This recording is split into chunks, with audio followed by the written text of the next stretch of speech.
हाय बच्चों, तो हम लोग इस वीडियो में मोस्टली वर्क एनर्जी पावर के कुछ जेई एडवांस के क्वेश्चंस प्रैक्टिस करने वाले हैं। अच्छे क्वेश्चंस। तो पहला क्वेश्चन हमारा क्या आता है कि एक पार्टिकल जो मास m का है वो एक फोर्स उस पर अप्लाई हो रही है जिसकी एक्सप्रेशन ये है, और ये फोर्स को अप्लाई करके हम एक पर्टिकुलर पाथ को फॉलो करते हैं जो एक सर्कल के बाउंड्री के अलोंग चलता है, जो सर्कल की ओरिजिन पर सेंटर है और उसकी रेडियस कितनी है, a है। तो पाथ की इक्वेशन यानी सर्कल की इक्वेशन, पाथ की इक्वेशन क्या होगी? X square plus y square equal to a. यानी अगर हम ध्यान से देखें तो सर्कुलर पाथ कुछ ऐसा दिखने वाला है। यस, तो हम फोर्स को पहले एनालाइज करते हैं। If we analyse the force तो हमारा क्या आएगा कि X upon A square power 3/2 I cap plus Y upon A square power 3/2 j cap. That means net force equal to k by a cube x I cap plus y j cap. Magnitude तो समझ में आ गया, but इसको देखिए गौर से। ये क्या बताता है? Radially outward. क्या है रे बाबा? ये रेडियली आउटवर्ड है। पोजीशन वेक्टर है किसी पॉइंट का, रेडियली आउटवर्ड, ओरिजिन से पॉइंट करते हुए। यानी जो फोर्स है वो इधर हमेशा लगेगा। एक बार और बैक होते हैं। फोर्स हमेशा कैसे लगेगा? ऐसा। और डिस्प्लेसमेंट कैसा है बच्चे? और फोर्स है ऐसा। दोनों के बीच में एंगल क्या रहेगी? हमेशा 90 डिग्री। तो वर्क डन क्या होगा? Work done equal to F into D S integral, and since ये दोनों 90 है, आंसर 0 आएगा। तो this question was almost easy. अगर आप पाथ की कोरिलेशन इसमें पुट कर दो तो देखते ही ये सवाल सॉल्व हो जाना चाहिए था। ये 2013 ईयर में एडवांस में आया था। ध्यान से देखिए, कोई डाउट है तो नीचे कमेंट सेक्शन में तुरंत लिखिए। अगर आप इसको लॉन्ग मेथड से सॉल्व करना चाहते हो फिर भी एक तरीका है। कैसे? तो हम लोग ds वेक्टर को लिख सकते हैं dx i cap, dy j cap and dz k cap, और आप सिंपल डॉट प्रोडक्ट कर सकते हो इस एक्सप्रेशन के साथ, जिसमें दो ही कंपोनेंट बचेंगे i और j, और उनके लिमिट पुट कर सकते हो initial x to final x, initial y to final y, and you can get the answer plus k upon a cube and minus ka upon a cube, और वो दोनों आपस में कट जाएंगे। ओवरऑल आंसर वहां पर भी 0 होगा। You can check it out if you want integration के थ्रू, बट कॉमन सेंस के थ्रू आप नोटिस आउट कर सकते हो फोर्स और डिस्प्लेसमेंट बीच की रिलेशनशिप्स ओनली यूजिंग इक्वेशंस। तो हम लोग नेक्स्ट क्वेश्चन की तरफ देखते हैं। That is this question. अगर W1, W2 and W3 represent करते हैं वर्क डन किसी पार्टिकल को A टू B मूव करने में। ध्यान दीजिएगा, W1, W2, W3 एक तीन डिफरेंट पाथ्स। एक पाथ A से इधर, B को इधर, दूसरा A यहां से B यहां, तीसरा A यहां से B यहां तक। ये तीन पाथ रिप्रेजेंट करते हैं। तो बताइए ये ट्रू क्वेश्चन। लेकिन लेकिन लेकिन ध्यान से देखिएगा, कौन सी फोर्स है? Gravitational force. तो कंजर्वेटिव फोर्स का कंसेप्ट यहां लगेगा। क्यों? कंजर्वेटिव फोर्स कौन से होते हैं? पहला, जिनकी work done initial and final position पर डिपेंड करे, फाइनल पोजीशन पर डिपेंड करे। और दूसरा, राउंड ट्रिप में वर्क डन 0 हो। इन दोनों को मिला दें तो लिखेंगे, अगर हम फोर्स के अगेंस्ट काम करें तो बॉडी में पोटेंशियल एनर्जी डेवलप होनी चाहिए, और फोर्स के डायरेक्शन में काम करें तो बॉडी की काइनेटिक एनर्जी चेंज होनी चाहिए। यही कहता है। तो सिंस यहां पर इनिशियल फाइनल पॉइंट सेम है, और ये तीनों के तीनों वर्क डन किसके अगेंस्ट किए गए? ग्रेविटेशनल फील्ड के अगेंस्ट, जो कि एक कंजर्वेटिव फोर्स है। तो hence the option B will be the correct option. B हमारा परफेक्टली करेक्ट होगा। ये भी कंसेप्चुअली था। So whatever the concept you learn can be asked in advance. ये 2003 का था। ठीक है, अब आगे अपने लोग देखते हैं। ये सवाल देखिए, ये 1998 का है, बहुत पुराना सवाल है, पर अच्छा है फाउंडेशनल कंसेप्ट्स को बिल्ड करने के लिए। A force F equal to minus के Y I cap plus x J cap where k is a positive constant, एक पार्टिकल पे लग रहा है एक्स वाई प्लेन में, ऑरिजिन से शुरू करके पार्टिकल को a, 0 पर ले जाया गया, यानी एक्स एक्सिस के डायरेक्शन में सिर्फ मूव किया गया, वाई में नहीं। उसके बाद पैरेलल टू वाई एक्सिस ले आके ऊपर ले जाया गया। कहने का मतलब क्या है, मैं इधर ग्राफ से ड्रॉ करके बताता हूं। दिस इज द एक्सिस, मैं यहां से यहां लेकर गया, दैट इज a, 0, और फिर यहां से यहां लेकर गया, दैट इज a, a। ये A है, ये B है। तो आप बताइए हमें कि total work done by the force क्या होने वाला है। क्लियर है? तो फोर्स का वर्क डन निकालने का अभी भी इजीएस्ट तरीका क्या हो कि यहां से यहां का वर्क डन निकालो, यहां से यहां का निकाल लो, सिंपल। Any doubt? पर फोर्स वेरिएबल है, क्यों? क्योंकि फोर्स कांस्टेंट पर तो डिपेंड कर रहा है, पर पोजीशन ऑफ द पार्टिकल पर भी डिपेंड कर रहा है। तो हम यहां डायरेक्ट नहीं फाइंड कर सकते। F dot D S, F dot S, हमको यहां इस पाथ को छोटे छोटे टुकड़ों में बांटना पड़ेगा और फिर वहां सॉल्व करना पड़ेगा। ठीक है, तो चलिए देखते हैं, लेट्स डू इट। तो फोर्स कैसा है, तो फोर्स को लिखो पहले जल्दी। F इक्वल टू माइनस के Y I cap plus x J cap, and छोटी डिस्प्लेसमेंट वेक्टर क्या होगी, D X I cap plus D Y J cap plus D Z K cap, और छोटी सी वर्क डन क्या होगी, माइनस के Y I cap plus x J cap into D X I cap D Y J cap and D Z K cap. और जरा solve करें D W को, तो क्या आएगा, जरा ध्यान से देखिएगा, माइनस के Y D x plus X D Y. इतना तो पक्का क्लियर है, कोई नुकसान, कोई संशय, कोई दुविधा अगर है तो बताइएगा। Is that clear? तो हम एक छोटा सा काम करेंगे, what, we will try to make it small. चलिए अब हम लोग क्या करेंगे, यहां पर आए बड़े अच्छे से। अब दो पाथ, 0, 0 से लेकर A0 तक, हम लोग उसके लिए निकालना चाहते हैं वर्क डन। तो इसमें y इक्वल टू 0 होता है, इसका मतलब चेंज इन y भी 0 होगा। तो ये वाली पार्ट जो सेकेंड पार्ट है वो 0 हो जाएगी।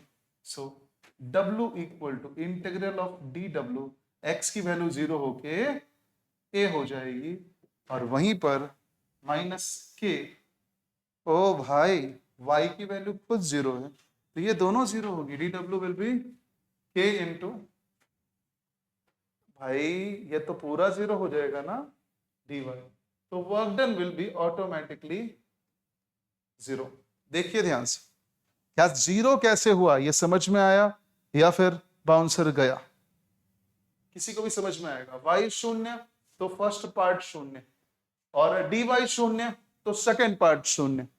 तो फर्स्ट पार्ट तो शहीद, दूसरा पार्ट क्या, a, 0 से a, a, जिसमें क्या होगा, x equal to a, and और dx इक्वल टू 0। एकदम सिंपल है।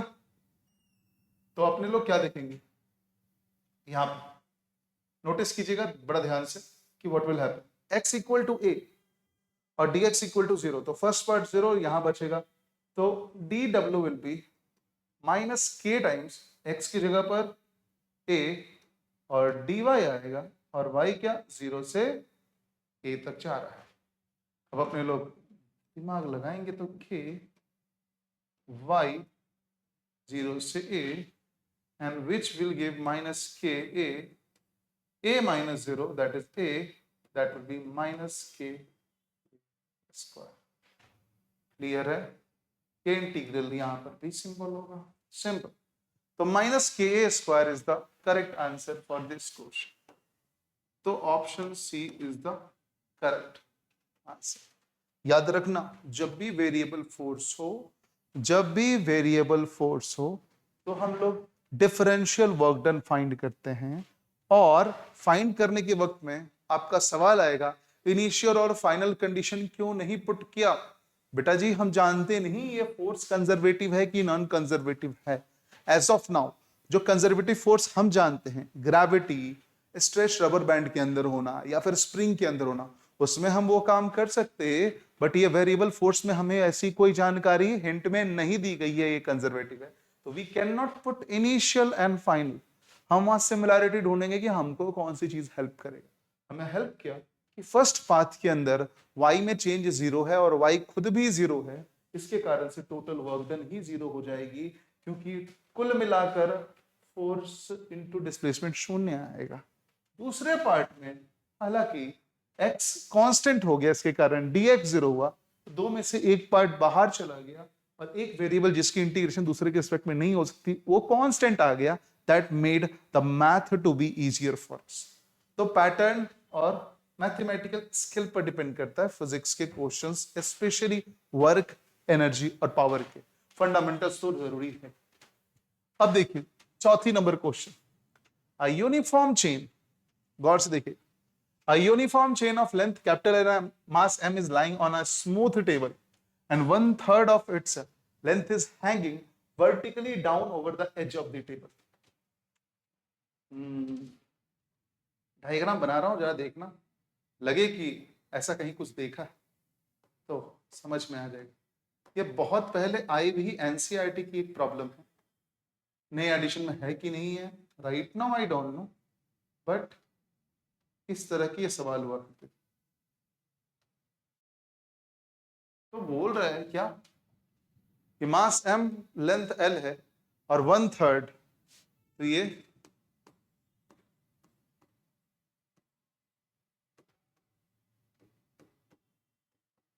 कोई दिक्कत है? इसकी मास m.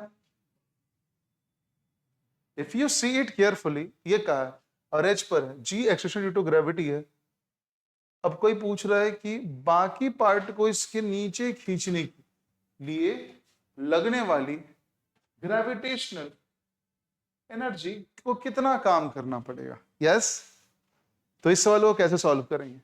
तो पहला इनिशियल एनर्जी निकालेंगे, फिर फाइनल एनर्जी निकालेंगे. दोनों के बीच में जो गैप होगा वही कहलाएगा जो आंसर चाहिए अपने. तो चलिए सोचते हैं, सोचिए. बाय द वे, इतने दूर की मास क्या होगी?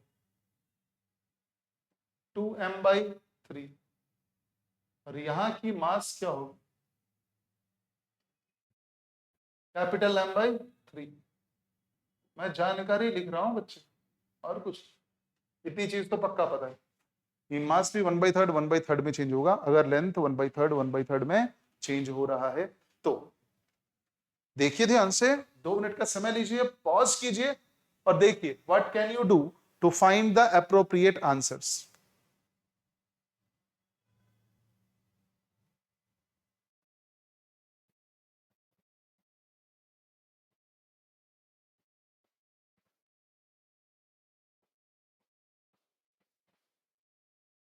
Length lying on the smooth table, 1/3 of it lying over the edge of G is excitation due to gravity to pull the hanging part onto the table. Wire, यानी simple सी बात है, इसको जब खींचेंगे हम लोग तो कितनी वर्क डन ग्रेविटी के अगेंस्ट की जाएगी. अरे बेटा जी, आप जानते होंगे एक बहुत प्यारी सी कंसेप्ट आती है, सेंटर ऑफ मास. कोई भी कंटिन्यूअसली डिस्ट्रीब्यूटेड चीज असल में ग्रेविटी उस पर इतनी दूर काम करती है. तो ये पूरा टुकड़ा यहां पर आएगा जिसको सेंटर ऑफ मास बोलेंगे, और इसको इतना ही ऊपर जाना है क्योंकि शुरू में रेफरेंस यहां पर. तो एनर्जी क्या होगी? इसको h मानो तो क्या आएगा? m/3 into g into h. यही होगा ना? अब ये पूरा L/3 है, यहाँ 0 से L/3, तो आधा क्या होगा L/6, तो M/3 इंटू जी इंटू L/6 क्या है, इससे ज्यादा ही सीखा। ये MGH क्यों बोला बच्चे, क्योंकि असल में इस पूरे चेन का सेंटर ऑफ मास ये है, हम उसको सिर्फ और सिर्फ इसके हाफ ऑफ द लेंथ, जितनी लेंथ हैंगिंग है उतना ऊपर ले जा रहे हैं, तो ये इस फ्लैट सरफेस टेबल पे आ जाएगा। So that's why this MGH potential energy जो एक्स्ट्रा इसके पास आई ऊपर जाने में, उतना ही हमें काम करना पड़ेगा। This is known as work energy theorem. जो भी आप काम करते हो वो एक या वो दो चीजों में स्टोर हो सकता है, दोनों साइमल्टेनियसली या किसी एक किसी ने। ना स्लोली मूव करने बोला, यानी काइनेटिक एनर्जी में तो ट्रांसफर नहीं होगा, बट सिंस ग्रेविटी के अगेंस्ट हमने किया तो ये पोटेंशियल एनर्जी में ट्रांसफर होगा। इस पार्ट को टेबल के ऊपर चढ़ने में कितनी पोटेंशियल एनर्जी लगानी पड़ेगी, जितनी इसकी सेंटर ऑफ मास को क्लाइम करनी पड़ेगी। सेंटर ऑफ मास कितना क्लाइम करेगा, L/6 mgh, तो mg/L/6 3 18, mg/L/18 is the correct answer. Let's look out at next question. A light inextensible string that goes over a smooth pulley as shown in the figure. Figure में बोला गया है कि एक रस्सी है जो अपनी लेंथ में खुद को चेंज नहीं करती है, चाहे उसके ऊपर कितना भी फोर्स लगे। एक रस्सी है जो खुद के लेंथ को नहीं बढ़ाती। कहां से ये क्लियर हुआ, इनएक्सटेंसिबल स्ट्रिंग। और पुली स्मूथ है, कहने का मतलब पुली में कोई फ्रिक्शन नहीं लग रहा है, और पुली का जो ये बीच का चक्का है ना, इस चक्के की कोई भी मोमेंट ऑफ इनर्शिया एग्जिस्ट नहीं करती है। क्लियर है, कोई दिक्कत क्वेश्चन से? आगे क्या है, दो मास की ब्लॉक लगे हुए 0.36, तो ऑब्वियसली है कि 0.36 कहां दिखेगा, ये होगा 0.36 kg और ये होगा 0.72 kg। ये दो अलग अलग वजन के पुलिस है, ये दोनों इसके ऊपर से जाएंगे। अब क्या आंसर आएगा कि जी को 10 मीटर पर सेकंड स्क्वायर में बताओ कि work done bye string on the block during first second system is released from the rest. System को रेस्ट से रिलीज किया गया, तो find the work done by the string. String कितना काम करेगी यार, सबसे पहले तो एक्सेलरेशन निकालना होगा, फिर एक सेकंड में इसकी डिस्प्लेसमेंट निकालनी होगी, और टेंशन तो कंटिन्यूअस लगता रहेगा, टेंशन निकाल के टेंशन इनटू ये करना पड़ेगा। तो भैया ये Newton law of motion of work done का बहुत ही अच्छा इस्तेमाल है। तो 36 दूनी 72, तो I can pull out the diagram, pull the ear, this is 2m, this is m, a t, नहीं, बैक 2 स्टेप तो पीछे जाना पड़ेगा।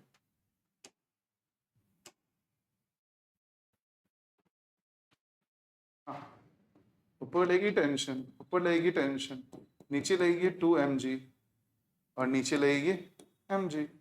Let's solve it. नीचे आ जा रहा है 2 mg, मैं सिंपली सॉल्व कर रहा हूं, ज्यादा क्लीन नहीं लिख रहा हूं, बट आपको समझ में आ जाएगा मैं क्या भावनाओं से लिख रहा हूं। 2 mg minus t equal to 2 ma, t minus mg equal to ma, let's add, tension gone, 3 mg equal to 3 ma, गया a equal to g। Any issue? Acceleration क्या है, 10 मीटर पर सेकंड स्क्वायर। अरे भैया एक्सीलरेशन तो ऐसा ही दिखेगा ना, जरा गौर से देखो, मैंने गलती की है या नहीं की। आप बोलोगे मास्टर तुमने क्राइम किया है, yes I did silly crime. 2m में से m गया तो क्या बचा, mg बचा बेटा, और 3ma बचा, यहाँ पर 2 + 1 3, m से m गया और a इक्वल टू g/3r। ये फर्स्ट पार्ट। अब आप बोलोगे आगे क्या फाइंड करोगे, टेंशन फाइंड करना होगा। ओके, दोनों में से कोई एक इक्वेशन डाल दो, t minus mg equal to ma, और a क्या है g/3, उधर ले जाओ, t equal to mg plus mg/3, 4 mg/3। लो आ गया, टेंशन आ गया। अब डिस्प्लेसमेंट की बारी, डिस्प्लेसमेंट की बारी। तो किस बार की डिस्प्लेसमेंट की बात चल रही है बेटा, तो 0.36 0.36 0.36 कहाँ जा रहा है? ऊपर जा रहा है। और टेंशन भी कहाँ लग रहा है? ऊपर लग रहा है। 1 सेकंड में कितना ट्रेवल करेगा? तो 1 सेकंड में कितना ट्रेवल करेगा तो निकालते हैं ना। नाउ एस बराबर UT plus half E square. तो एस बराबर initial velocity 0 plus half, acceleration क्या होता है? g/3 इंटू टी स्क्वायर क्या है? 1 स्क्वायर हो गया, यानी g/6। तो वर्क डन क्या होगा? Force dot displacement, since force भी ऊपर लग रही है फोर्स, और डिस्प्लेसमेंट भी ऊपर ही लग रही है, तो वर्क डन पॉजिटिव होगा, यानी फोर्स और डिस्प्लेसमेंट की मैग्नीट्यूड का मल्टीप्लाई। फोर्स कितना है? 4mg/3, और इधर क्या होगा? Into g/6। 2 2s are 4, 2 3s are 6, m g²/9। ध्यान से देखिएगा, 2 2s are 4, 2 3s are 6, 3 3s are 9, 2 mg², यानी 2 इंटू 0.36 इंटू 100 g²/9, यानी 36 इंटू 2/9, यानी 18 इंटू 2 जूल, यानी 36 जूल। जरा देखिएगा ध्यान से, अगर कोई पार्ट एकदम समझ में नहीं आया होगा तो प्लीज मेरे ऊपर कंप्लेन कीजिएगा कि भैया मेरे को समझ में नहीं आया।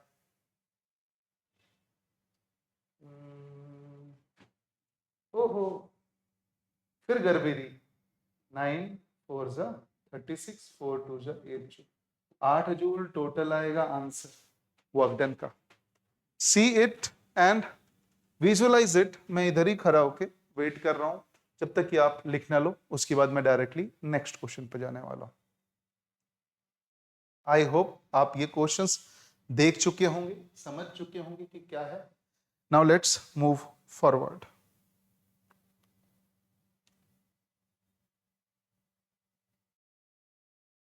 एक पार्टिकल पाथ पे चलता है, A B, B C, C D, D E, E F O. Force क्या है बेटा? अल्फा वाई आई कैप प्लस 2 अल्फा, क्या है फिर से? अल्फा वाई आई कैप। मैं फोर्स को लिख देता हूं, force equal to alpha y I cap plus 2 alpha x J cap. हमेशा लिखने के लिए यही बोलूंगा। अब ए बी पाथ के लिए बात करते हैं। ए बी के पाथ के लिए, ए बी पाथ में क्या होता है? तो ए बी पाथ अगर हो तो यहां से यहां तक ए बी पाथ का, ए बी पाथ में क्या क्या चीजें होती हैं? तो पहले ए बी पाथ में जो y है वो फिक्स्ड, तो y equal to 0.1 and dy equal to 0।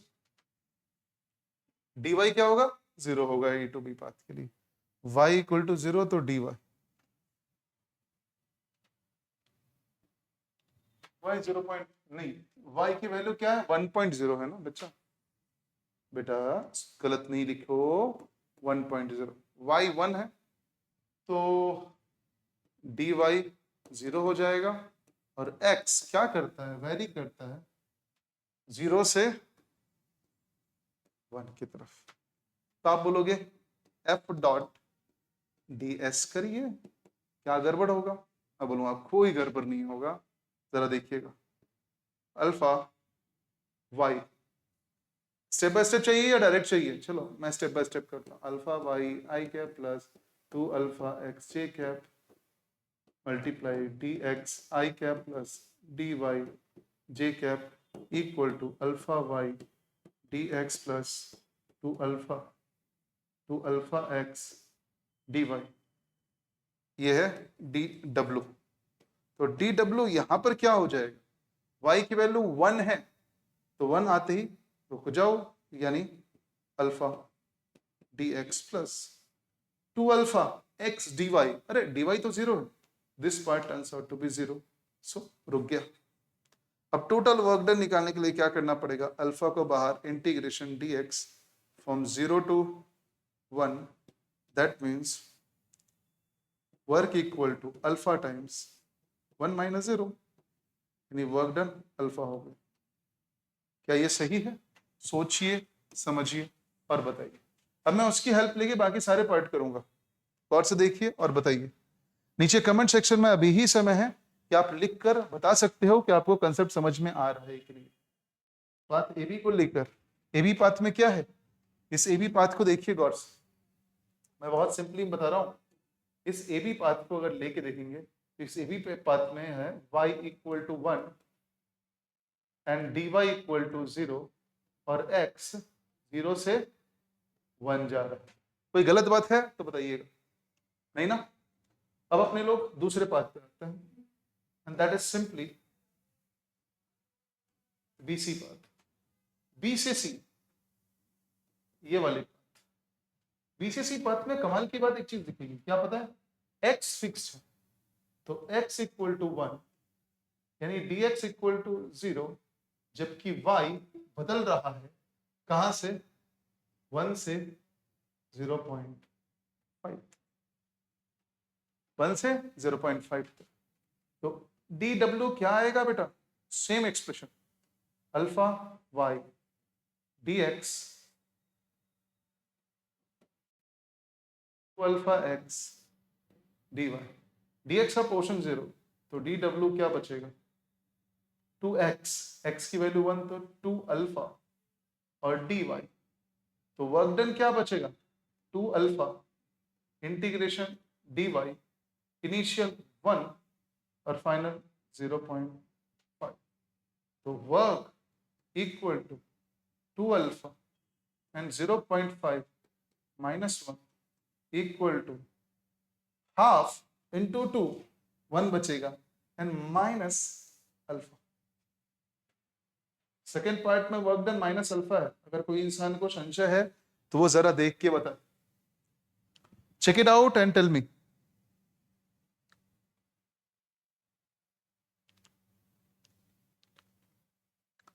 देखिए और बताइए मेरे को, और कुछ दिक्कत है तो। थर्ड पार्ट मैं यहाँ पे लिखने वाला हूँ, जरा गौर से देखिएगा, उसके बाद मैं फोर्थ पार्ट के लिए शायद इस कॉर्नर का इस्तेमाल करूं।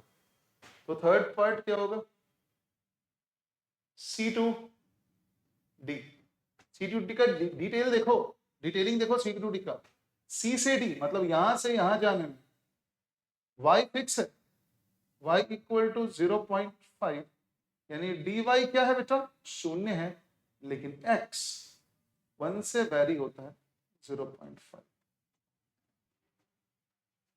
y फिक्स होने पर ये एक्सप्रेशन आता है, यानी dw अगर y फिक्स हो गया गलती से तो dy 0 हो जाएगा, तो अल्फा y dx आ जाएगा, और y की वैल्यू हाफ है ना, तो 0.5 अल्फा dx बचेगा।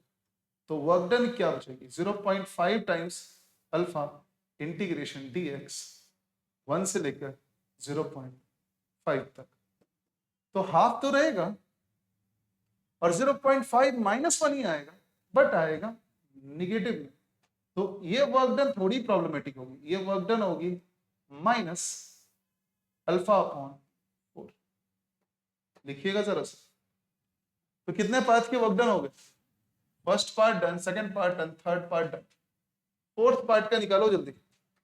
Fourth part will be C2D हो गया हमारा, अब D2E होगा, D2E मतलब वो नीचे, D2E नीचे, यानी x इक्वल टू 0.5 फिक्स, यानी dx इक्वल टू 0, और y कहां से गया, 0.5 से 0 गया, y 0.5 से 0 गया, y वैरी कर रहा है, और y वैरी करना मतलब ये वाली एक्सप्रेशन, यानी 2 टाइम्स अल्फा x, यानी dw 2 times 0.5, 2 times 0.5 into alpha, and answer is dy।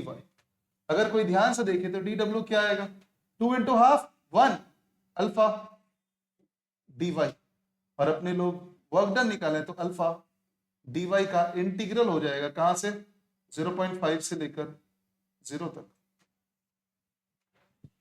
जरा ध्यान से देखिएगा, कहां से 0.5 से 0 हो जाएगा, higher minus dot minus minus alpha by 2 that is d2e। अब E2F ढूंढना पड़ेगा बच्चे, क्या ढूंढना पड़ेगा, E2F work done. E2F work done निकालने के लिए E2F वर्क डन निकालने के लिए E2F सबसे पहले एक्सप्रेशन लिख लेते हैं। E2F, E से F जाने में क्या क्या होने वाला है, जरा देखो, E से F, E से F जाने में बच्चे y फिक्स है, y 0 है और dy भी 0 है, y 0 है और dy भी 0 है, y 0 है और dy भी 0 है, y equal to 0 and dy equal to 0। और x की वैल्यू कहां से कहां बदल रही है, x की वैल्यू 0.5 से 0 जा रही है, x 0.5 से 0 जा रही है, यानी x वेरी कर रहा है तो dx वाली एक्सप्रेशन आएगी, यानी अल्फा dx, यानी alpha y dx, alpha y dx, alpha y dx, alpha y dx, तो अल्फा y dx। तो dw को और सॉल्व करेंगे तो अल्फा की अल्फा जाएगी और y की value 0 into 0 into dx। Dam, ये वर्क डन तो 0 आ गई, छोटी सी वर्क डन ही 0 आ गई, तो टोटल वर्क डन भी क्या आएगा 0, कांस्टेंट डिजिट। फिर अपने पास सवाल आता है कि ओके ओके ओके, तो लास्ट में क्या आएगा, F2 है ना, तो F2 है, तो F2A इस बात की क्या कहानी है, F2A में नोटिस कीजिएगा x फिक्स्ड है, तो x फिक्स्ड है 0 पर, x फिक्स्ड है 0 पर, यानी x equal to 0 and dx equal to 0, whereas y goes from 0 to 0.5।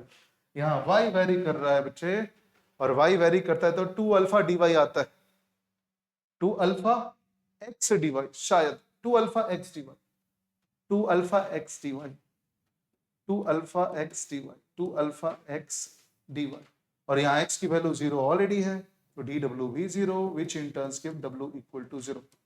तो total work done in this whole mess of a problem is minus alpha plus alpha, minus alpha by 4 plus alpha by 2। okay, let's see। तो minus और plus alpha एक दूसरे का murder कर देगा, minus alpha 4 और minus alpha by 2, minus alpha by 4 और minus alpha by 2, minus alpha by 4 और minus alpha by 2, that is 4 minus 2 alpha minus और अल्फा, कोई दिक्कत है, कोई दिक्कत नहीं, minus 3 alpha by 4। I think that this will be the final answer, minus 3 alpha by 4। और अल्फा की वैल्यू शायद सवाल नहीं बताइए क्या, अल्फा -1 आ रहा है तो -1 लगाते हैं, और -1 लगाते ही work done equal to 3/4 joule and that is 0.75 joule. तो इस fill in the blanks question का आंसर अपने आप 0.75 जूल आएगा। Was it exhaustive? हाँ, ये 2019 का क्वेश्चन, सवाल इनहेरेंटली इजी था, सवाल इनहेरेंटली इजी था पर मैथमेटिकली लॉन्गर था, कुछ नहीं करना था आपको, स्टैंडर्ड फोर्स के इक्वेशन को में वेरिएबल फोर्स को देखते ही ds निकालना था, differential displacement dx in x direction, dy in y direction and dz in z direction, और वहीं से वर्क डन की स्टैंडर्ड एक्सप्रेशन निकाल लेनी थी, कंडीशंस पाथ के अकॉर्डिंग देना था और सॉल्व करते। बहुत चीजें आसान हो जाएंगी अगर चीजें जैसी हैं वैसी आपको दिखने लगे। Now let's move ahead. 7 number question, a particle is moving in a circular path of radius r, okay, under a action of attractive potential energy itna, then its total energy is u equal to minus k by 2r square। ये क्या है, potential, potential, जरा ध्यान से देखो, potential energy बोला या potential बोला, पोटेंशियल बोला है या पोटेंशियल एनर्जी बोला है, ध्यान से एक बार देखिएगा।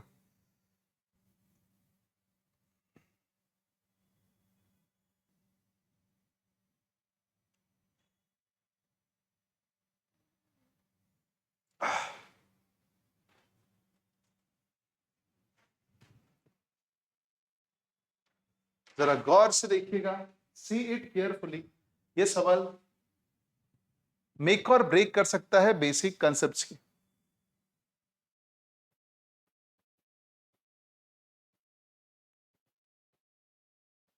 लुक इट केयरफुली, जितने अच्छे से इसको समझोगे, ये सवाल बहुत अच्छा है। This question is one of the best questions that you can get on this concept.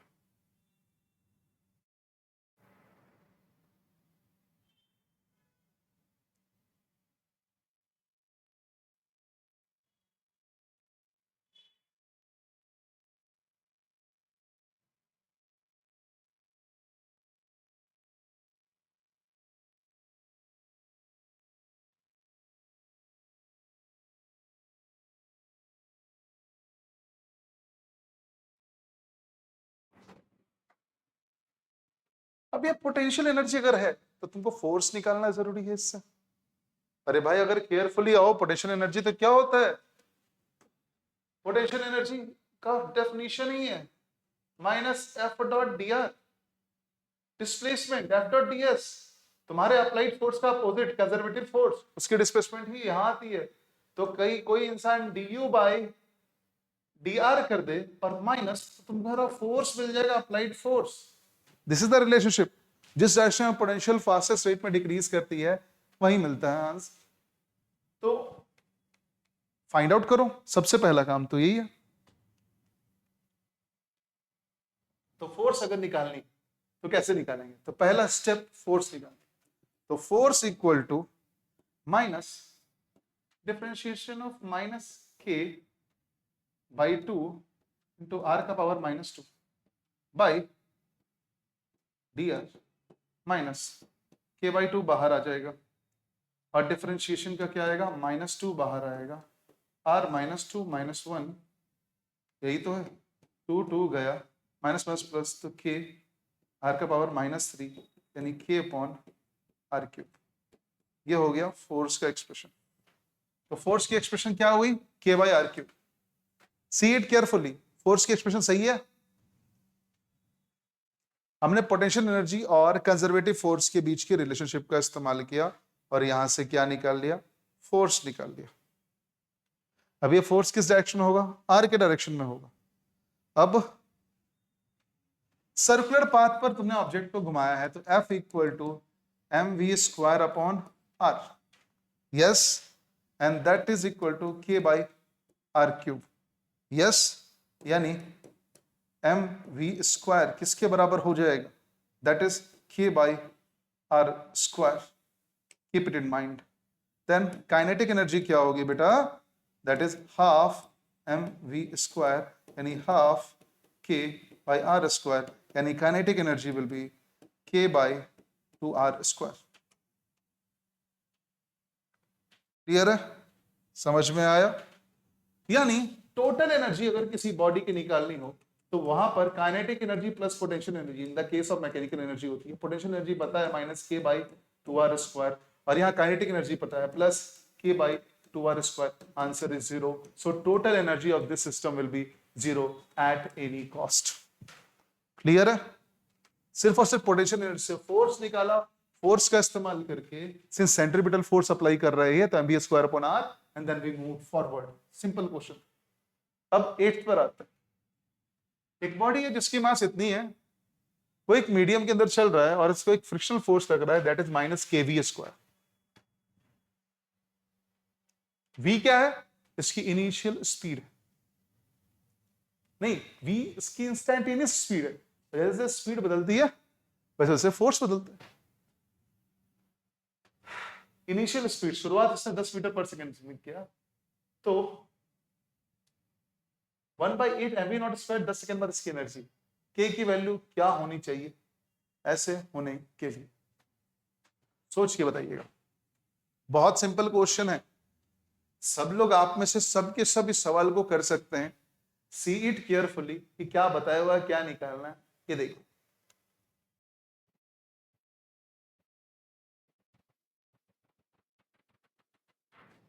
Initial velocity is v not, final velocity पता नहीं, but half then its energy is 8 VF²। तो करके देखते हैं ना, half M VF²।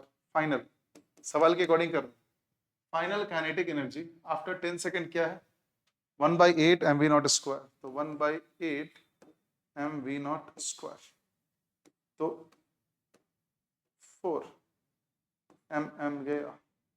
VF² equal to V0²/4, तो VF equal to V0/2। कोई दिक्कत है यानी 5 मीटर पर सेकेंड। क्लियर है? और फोर्स क्या होगा, -k V²। गौर से देखिए,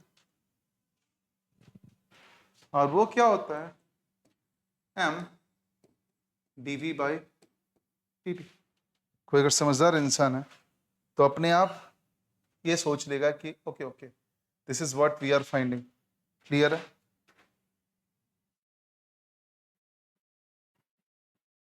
थोड़ा सा और सॉल्व करते हैं। थोड़ा सा और सॉल्व करते हैं। dV/V² equal to k/m 100 into dt। छोड़ो यार, थोड़ा सिंप्लीफाई करके बताता हूँ मैं क्या करने की कोशिश कर रहा हूँ। मैं सेम वेरिएबल्स के साथ, ये डिवाइड में गया तो क्या आएगा, -k/m और equal to dV/V² into 1/dt। m को इधर लाया, V² को इधर लाया, बाद में dt को इधर बच गया, -k/m dt equal to dV/V²। Clear है? अब k पता नहीं, पर m 10⁻², तो k divided by 10⁻², dt equal to dV/V²। जरा ध्यान से देखते हैं, ये होते ही ये ऊपर जाते 10⁻² बन गया, तो -100 dt इक्वल टू dV/V²। या फिर अपने कहें तो V-2 dV। अब पूरी कंडीशन जानने के लिए अपने को -100 dt को इंटीग्रेट करना पड़ेगा। Initial time 0, final time 10 seconds. Is that right? और यहाँ V-2 dV, initial velocity V0, अरे भाई इनिशियल वेलोसिटी है 10 और फाइनल वेलोसिटी है 5। Is that right? एकदम सिंपल सी मैथमेटिकल कैलकुलेशंस थी और ज्यादा हमने कुछ किया नहीं। अब let's solve. On solving the simple equations come out to be, बहुत सिंपल है। अरे भाई इरेजर सही काम करो। -100 इंटू 10⁻0 इक्वल टू इंटीग्रेशन 5/10। 10 से शुरू किया, 5 किया, V-2 +1/-2 +1। जरा गौर से देखना, -100 इंटू 10 इक्वल टू, जरा गौर से देखिएगा, -1 आएगा, -1 को बाहर ले लेते हैं और ये 1/v आ जाएगा, and that is 10 5। Minus minus गया, 1000 इक्वल टू 1/5 माइनस 1/10। जरा करके देखते हैं क्या हुआ, करके देख, you will get to know something. K कहाँ गया, तो के यहीं पर, के यहीं पर, के यहीं पर, के यहीं पर और के यहीं पर। थोड़ा सॉल्व करेंगे तो आएगा 1000 के इक्वल टू 510 की एलसीएम 10 2 -1, तो आएगा 1000 के इक्वल टू 1/10, तो के इक्वल टू 1/10 का पावर 4, के इक्वल टू 10 का पावर -4। 10 का पावर -4 कहीं दिख रहा है? अब देखो डायमेंशन पे लफड़ा इन्होंने नहीं किया, पर अगर चाहते तो 10 का पावर -4 देखिए डायमेंशन के साथ खेल सकते हो, पर डायमेंशन से भी आप बच सकते हो। क्यों? जरा नोटिस करो, फोर्स क्या होता है? मास, इधर के रखो और इधर मीटर स्क्वायर पर सेकेंड स्क्वायर रखो, एक बार से एक उड़ गया, केजी पर मीटर किया। So here you can be saved आराम से। तो आंसर क्या आएगी? 10 का power -4 to be sure. Easy था, अगर मन हो तो पॉज करके उस सवाल को कर सकते हैं। अब आते हैं क्वेश्चन नंबर 9। एक time dependent force, time dependent दिख रहा है क्योंकि टी फंक्शन, मास क्या है? 1 kg का है। अगर पार्टिकल रेस्ट में स्टार्ट होता है तो फर्स्ट 1 सेकेंड में जो वर्क डन होगा वो कितना होगा?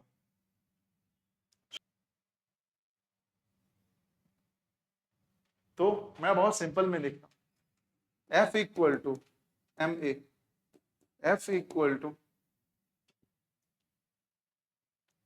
m dv by dt।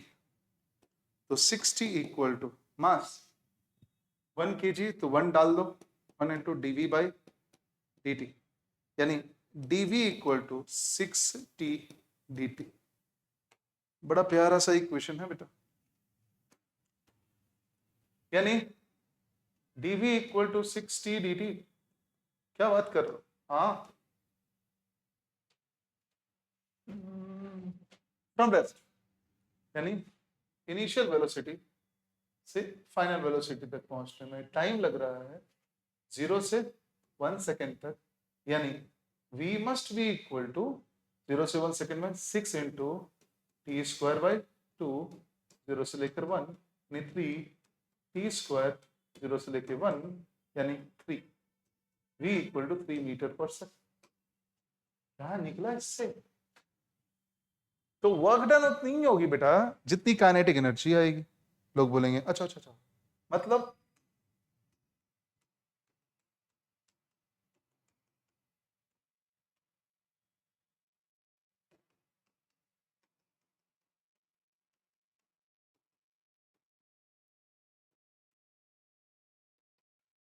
Work energy theorem से अगर एक फ्लैट सरफेस पे कोई ऑब्जेक्ट जा रही है तो जो भी वर्क डन होगा वो किस में स्टोर होगा? काइनेटिक एनर्जी में स्टोर होगा। Initial velocity 0, final 3, final minus initial kinetic energy यानी half m v square minus half m u square, और इससे आंसर आ गया।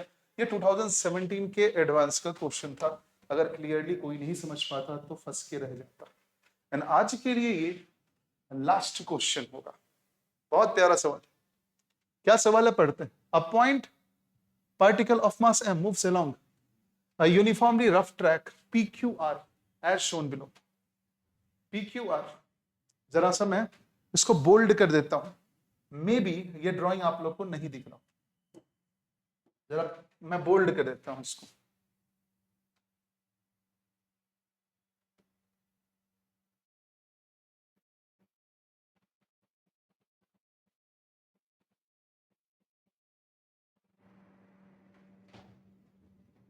क्लियरली दिख रहा है?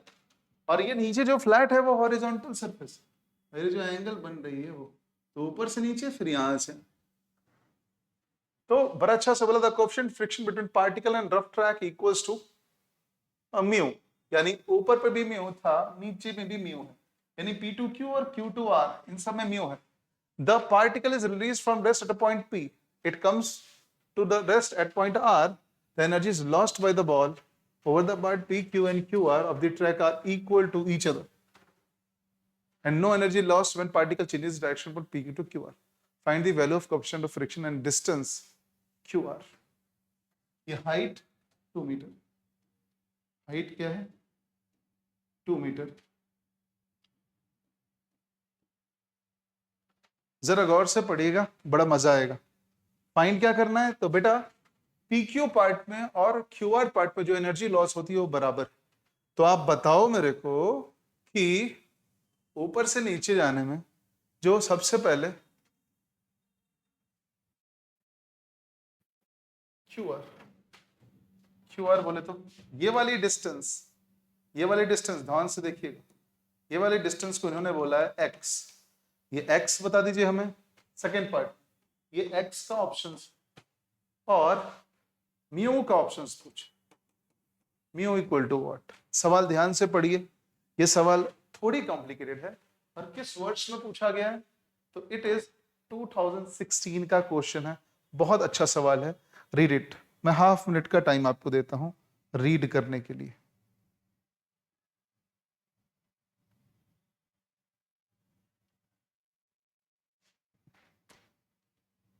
तब तक मैं बेसिक काम करता हूं। पी क्यू कितना है ये निकाल लेता हूं। तुम बोलोगे उससे निकाल के क्या होगा, देखो तो सही, जो सरफेस पर वो फ्रिक्शन के साथ चला उस सरफेस की लेंथ निकल जाएगी और उससे मैं वर्क डन बाय फ्रिक्शन, जितनी फ्रिक्शन ने काम की होगी ना बेटा उतना ही क्या हुआ होगा, अरे एनर्जी खत्म हुई होगी ना, फ्रिक्शन के अगेंस्ट काम करना पड़ता है।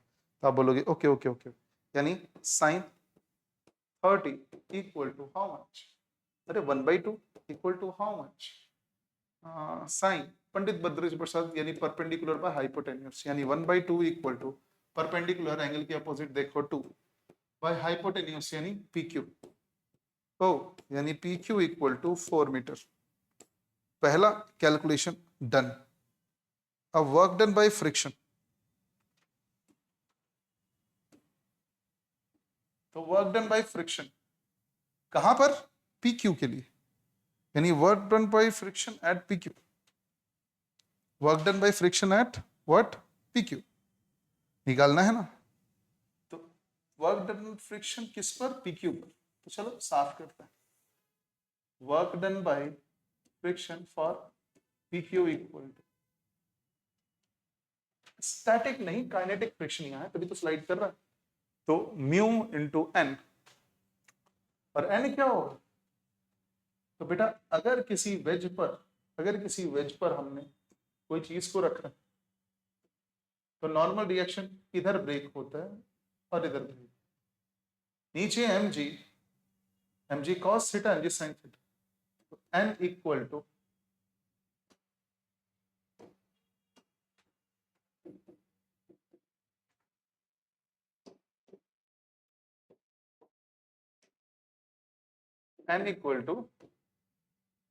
एम जी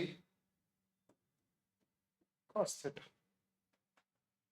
तो आप बोलोगे ओके ओके ओके ओके, यानी म्यू एन और पी क्यू, म्यू मैंने कर लिया और फिर नॉर्मल रिएक्शन आया m g cos 30 into p q क्या आएगा बेटा 4 आएगा, यानी इसकी एक्सप्रेशन क्या आएगी, म्यू टाइम्स मास एम है और नीचे जी, तो क्या आएगा म्यू एम जी और cos 30 आती है √3/2 इंटू 4, यानी 2 mu m 2√3 mu m g, यानी 2√3 mu m g, 2√3 mu m g. ये work due to friction P2Q आया। यह फर्स्ट पार्ट आ गया हमारे एनर्जी का, पहला पार्ट। अब बोलोगे ओके, तो work done by friction into Q R क्या आएगा, ये आएगा म्यू एम जी एक्स, ये भी करेक्ट है, this is not wrong, yes ये भी रॉन्ग है क्या, नहीं है। और ये दोनों एनर्जी कहां से आएगी बेटा, तो एम जी एच से आएगी। ये दोनों एनर्जी कहां से फीड होगी, एम जी एक्स से फीड होगी। कोई इंसान अगर गलत बोल रहा है इसको तो बहुत ही गलत बात बोल रहा है। जरा ध्यान से देखिएगा, इन दोनों को जोड़कर वर्क एनर्जी थ्योरम से अगर हम निकालें तो यही से आंसर आएगा। तो लोग बोलेंगे कि ये दोनों पार्ट इक्वल है, ये दोनों पार्ट इक्वल है, ये सवाल ने कहा है। तो चलो करते हैं, 2√3 mu m g equal to mu m g x, तो एम जी और एम जी गया, म्यू और म्यू गया, x equal to 2√3 metre that is 2 into 1.732 metre, यानी 2 2 4, 3 0 6, 7 2 14, 2 1 2 plus 1 3, 3.464, अप्रोक्सीमेटली 3.5 मीटर। अब 3.5 वाले दो हैं, ये है और ये, तो मैं दोनों को अपने शक के निगाह में रखता हूं। अब मुझे एक और चीज वेरीफाई करना होगा, क्या ये दोनों किसके कॉस से आना चाहिए? mgh के कॉस से आना चाहिए, तो आना चाहिए। अब मैं देखना चाहता हूं, हाँ, दोनों एनर्जी को जोड़ दीजिए तो क्या आएगा? दोनों एनर्जी को जोड़ दीजिए और mgh के बराबर कर दीजिए, तो क्या है? म्यू mg 2√3, 3.5 आया ना, तो 2 times mu mgx, 2 times mu mgx, क्यों यही दो बार लग रहा है, should be equal to how much? mgh के बराबर। तो लोग बोलेंगे okay, down down, 2 mu x equal to 2, then mu x equal to 1, then mu equal to 1 by x, और x की वैल्यू क्या आई है बेटा? x की वैल्यू आई है 2√3, तो 1/2√3। हाइट 2 ही मीटर थी ना, सवाल में देखने दो मेरे को, हाइट कितनी मीटर थी? 2 मीटर ही थी ना। चलो चालू करते हैं, यानी 1/2√3, √3 यानी √3/6, 1.732/6, 0.2। ध्यान से देखिए, कहीं कोई गलती हुई है तो करेक्ट करवा दीजिए कमेंट सेक्शन के अंदर। जरा ध्यान से देखिएगा कि कोई मिस्टेक्स ना रह गई हो।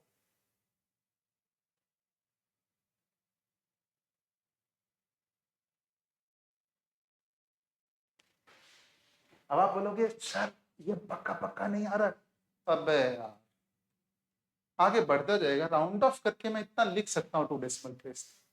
तो हमारे पास क्या ऑप्शन आता है बच्चे? तो ऑप्शन आता है हमारा 0.29 वाला और 3.5 वाला, and this is the correct option. बात यही है सिंपल, कि work power energy can never be too much intimidating अगर आप fundamentals of math and work power energy clear रखते हो। तो अगले वीडियो में हम और भी ज्यादा इसी तरह के सवाल लगाएंगे वर्क पावर एनर्जी के, यानी 10 more problems of this calibre और अ लिटिल बिट हायर। अगर आपको ये वीडियो अच्छा लगा तो लाइक करें और इस वीडियो को अपने फ्रेंड्स के साथ शेयर करें जो जेईई एडवांस की प्रिपरेशन दे रहे हैं, जिनका मेंस निकल चुका है, सो दैट उनकी प्रैक्टिस होती रहे। नेक्स्ट से हम लोग मिलेंगे सेम तरह के वीडियो के साथ। Then till then good bye.